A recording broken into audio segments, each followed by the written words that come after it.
The Grand Chamber of the Galactic Military Council fell silent when Fleet Commander of the Empire stood from his crystalline seat. His four arms gestured toward the holographic display floating in the center of the room. The images showed burning warships and scattered debris floating through the darkness of space. "This is the third defeat in 7 standard rotations," said. His voice carried deep frustration. "We sent 12 heavy cruisers against a single human colony ship. Only 2 of our vessels returned. I need someone to explain how this keeps happening." Admiral Ah of the Collective leaned forward. Her metallic face showed no emotion, but her optical sensors flickered with rapid calculations. "The humans numbered less than 300. Your forces had over 8,000 soldiers. The mathematics should have guaranteed victory." "Mathematics means nothing against these creatures," growled General of the Federation. His scaled skin shifted colors from green to angry red. "I lost an entire invasion force on their border world called New Montana. My warriors outnumbered them 20 to 1. Still they fought. Still they won." The council chamber buzzed with confused whispers. Representatives from 17 different species shared worried glances. For centuries, the galactic powers had maintained careful balance through superior numbers and advanced technology. Then the humans arrived from their small blue planet called Earth. Everything changed after that. High Counselor of the Dominion raised her delicate hand. The ancient being had witnessed the rise and fall of countless civilizations, yet even she appeared troubled. "I have studied these Terrans for 50 of their years. I believed I understood them. I was wrong." She activated her personal display unit. Medical data and biological scans filled the air above the council table.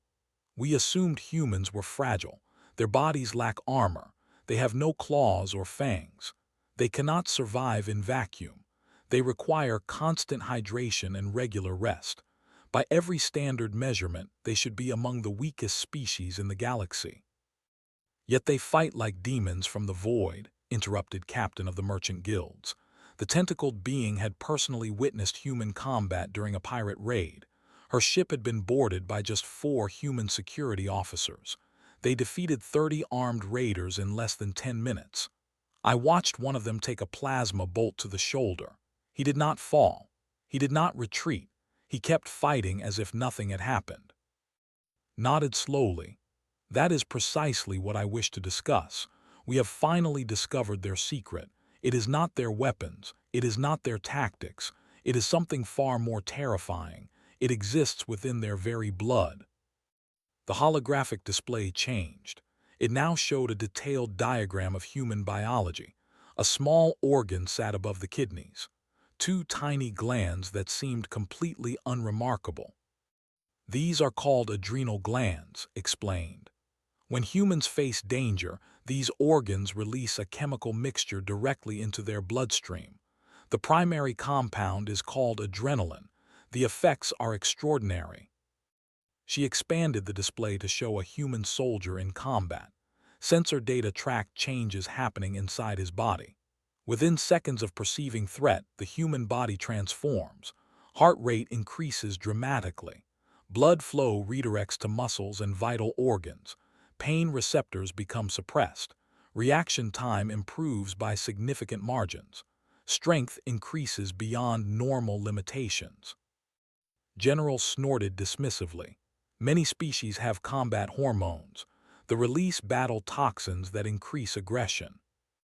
"Your toxins take minutes to activate and hours to fade," replied sharply. "Human adrenaline activates in seconds. More importantly, it does something no other known species can match.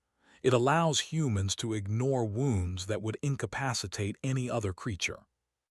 She played a recording captured from a recent battle. A human marine took enemy fire to his leg. Bone was visible through the wound. Any would have collapsed instantly from shock. Any would have entered involuntary hibernation to preserve life. The human looked down at his destroyed leg, shouted something about his mother, and continued firing his weapon while dragging himself toward cover. The council watched in stunned silence.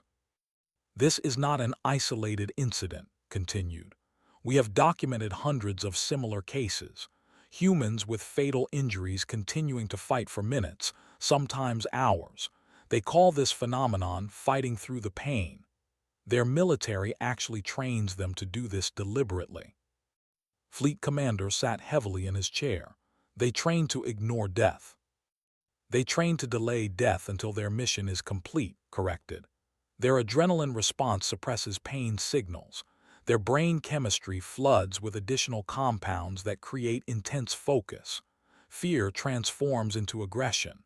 Hesitation becomes determination. A wounded human is not a defeated human. Often, a wounded human becomes more dangerous. Admiral Ah processed this information rapidly. My databases contain records of human conflicts from their home world. There are documented cases of individual humans continuing combat operations after sustaining injuries that should have caused immediate biological failure. Correct, they have terms for this. One is called second wind. Another is berserker rage. Their ancestors sometimes entered battle states where they felt no pain and showed no fear.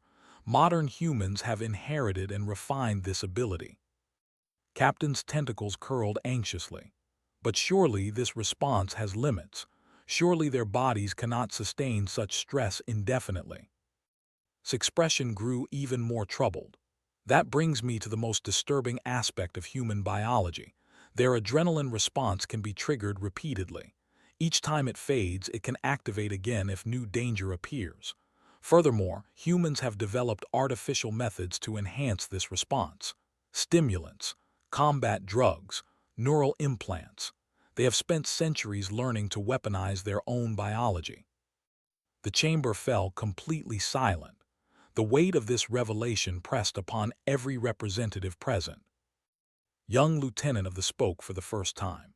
I was at the Battle of Cygnus Station. I captured a human soldier. She had 17 separate wounds. Her left arm was barely attached. She had lost nearly half her blood. When my warriors approached her, she attacked us with a broken piece of metal. She killed 2 of my soldiers before we could restrain her. When we asked how she was still alive, she laughed and said she was running on spite and adrenaline. I did not understand then. I think I understand now. General rose from his seat. His scales had shifted to pale white, indicating deep fear among his species. This changes everything. We have been fighting these creatures as if they were ordinary beings. We calculated acceptable casualties based on normal biological responses, but they do not follow normal biological rules. It gets worse, said a new voice. Everyone turned toward the doorway. Doctor of the Medical Sciences Division entered the chamber. The elderly carried a data tablet clutched tightly against her chest. I have completed my analysis of human combat psychology. The adrenaline response is only part of their capability. She transferred her findings to the central display. Humans evolved on a death world. Their planet is covered with predators, poisonous creatures, extreme weather, and natural disasters. They survived by developing psychological adaptations that complement their physical ones. The display showed brain activity scans of humans in various situations. When faced with overwhelming odds, most species experience psychological collapse, prey paralysis we call it. The mind shuts down to escape the horror of certain death. Humans experience the opposite reaction. Their minds become clearer, their thinking becomes sharper. They enter what they call the zone or flow state. Impossible situations trigger their highest performance. That cannot be true, protested. Every creature fears death. Humans fear death, Doctor agreed. But they have learned to use that fear as fuel rather than chain. Their adrenaline converts fear into power. Their psychology converts desperation into determination. Corner a human, and you have created the most dangerous creature in the galaxy. She played another recording. This one showed human soldiers defending a civilian evacuation. They were outnumbered 100 to 1. They had no hope of survival. Every single human present knew they were going to die. Yet they held their positions. They fought with increasing ferocity as their numbers dwindled. The last surviving human soldier took down 11 enemies before finally falling. "They have a phrase," Doctor said softly. "They say I will make them pay for every inch." This is not empty boasting. This is their genuine combat philosophy. Humans do not simply fight to win. They fight to ensure that victory costs their enemies dearly. Even in death, they seek to harm those who oppose them. Admiral Ah stood abruptly. "I am recommending immediate suspension of all offensive operations against human territories. The collective cannot sustain the losses we have been experiencing. Even our victories cost too much." "The Federation agrees," said quietly. "We have been bleeding ourselves against creatures who grow stronger as they die. This is madness."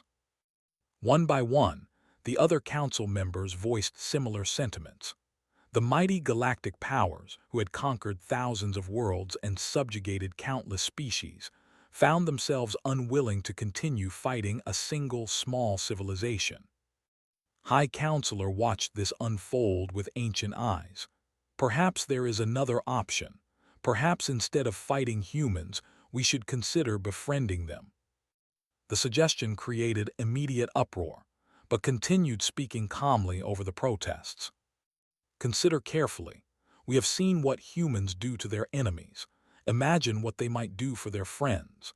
Imagine their soldiers fighting alongside ours instead of against us.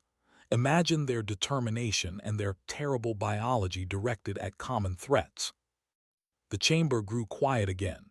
This time, the silence contained thoughtful consideration rather than fear. "There are things in the darkness between galaxies," continued. "Things we have never been able to defeat. The void swarm, the silent hunters, the beings that consumed the precursor civilization. Perhaps humans are exactly what this galaxy needs. Perhaps the universe created them specifically for the battles that are coming." Fleet Commander stared at the image of the human soldier still displayed above the table. The creature looked so ordinary: soft skin, no natural weapons, fragile compared to almost any species present. Yet within that fragile body flowed blood that could turn fear into fury. Within that ordinary mind lived the capacity to face death with defiance rather than defeat. The adrenal gland sitting quietly above those kidneys could transform a wounded animal into an unstoppable force of destruction. "Contact the Terran government," said finally. "Request diplomatic relations. Offer favorable terms, very favorable terms." He paused, then added with genuine respect in his voice, "And pray to whatever gods you worship that they accept." The Galactic Council had learned an important lesson that day. Some creatures were too dangerous to fight. Some enemies were better as friends.